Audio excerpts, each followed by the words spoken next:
ჩვენ სტიქიის ზონაში ვიმყოფებით მთელი ღამის განმავლობაში, ასევე მთელი ღამის განმავლობაში აქ იმყოფებოდა რეგიონული განვითარებისა და ინფრასტრუქტურის მინისტრი, რომელიც ადგილზე სწავლობს სიტუაციას და ექსპერტებთან ერთად სჯელობენ თუ როგორ შეიძლება რომ ეს პრობლემა მოგვარდეს ძალიან მოკლე დროში. ამ დროისთვის რა არის მთავარი პრობლემა, მოკლედ რომ უთხრათ მაყურებელს, რა არის მთავარი ხარვეზი, რასაც ჯერჯერობით, ასე ვთქვათ, ვერ დავძლევთ.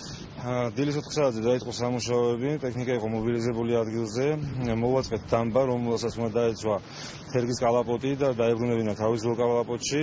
ეს მოახერხა დაახლოებით 11-12 საათამდე. ეხლა შევიდა ძირითადი ტექნიკა თვითონ გზის მონაკვეთზე, სადაც იყო წინამეწყერის დროს ზოებითი გზა გაკეთებული. ამ მონაკვეთზე მიმდინარეობს აღდგენითი სამუშაოები, დამატებით ტექნიკა ემატება ყოველ საათში, ყოველ ნახევარ საათში. რაც საჭირო იქნება, მთლიანი ტექნიკა იქნება მობილიზებული ადგილზე. თუმცა მიუხედავად ცდილობისა, სამწუხაროდ დაკარგულ ორ პიროვნებას ჯერჯერობით ვერ მიაკლიეს მაშინ. ჩვენი ინფორმაციით მაშველები აგრძელებენ სამუშაოებს, საძიებო სამუშაოებს ორივე მხრიდან გვირაბის, ჩვენი ინფორმაციით არის გვირაბში ეს ორი პიროვნება დაკარგული და ორივე მხრიდან მიმდინარეობს საძიებო სამუშაოები. დიდი მადლობა, ჩვენს შეკითხვებს პასუხობდა რეგიონული განვითარებისა და ინფრასტრუქტურის მინისტრი დავით შავიაშვილი.